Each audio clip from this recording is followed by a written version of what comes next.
Moi je me suis installé en 2012,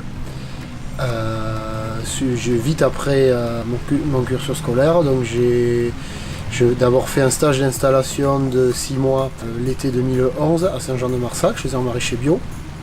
Et donc je me suis installé en avril 2012 avec 1,5 hectare de maraîchage. Je devais avoir 500 mètres carrés de serre et il y avait 6 ou 7 hectares de maïs et soja que j'avais, qui n'étaient pas en bio, qui étaient en conversion.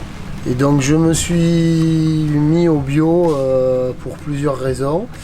Déjà parce que ça m'a plu, j'ai découvert ça en 2007 si ma mémoire est bonne. Voilà, non, je savais qu'il y avait une exploitation à la maison, mon père faisait du maïs, donc il n'était pas encore à la retraite.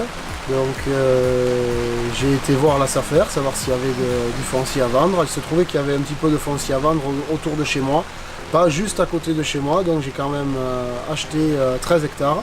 Que j'ai loué à mon père et lui en échange m'a loué 13 hectares autour de l'exploitation, car autour de l'exploitation nous avons de l'irrigation. On ne peut pas concevoir du légume sans irrigation. Pour modernité, je ne sais pas, déjà j'ai commencé à dire que je voulais m'installer en bio et faire du légume. Bon, on m'a un petit peu regardé avec des gros yeux.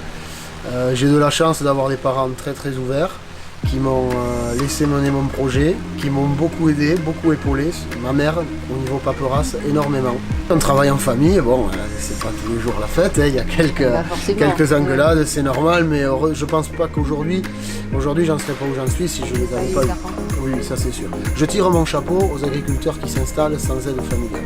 J'ai fait une étude et on a fait un prévisionnel avec la SICA Bio Pays Landais, qui est à Saint-Jour-de-Marraine, qui m'achetait la majeure partie de ma production. On avait fait un planning avec un prix d'achat et des quantités que je pouvais leur fournir.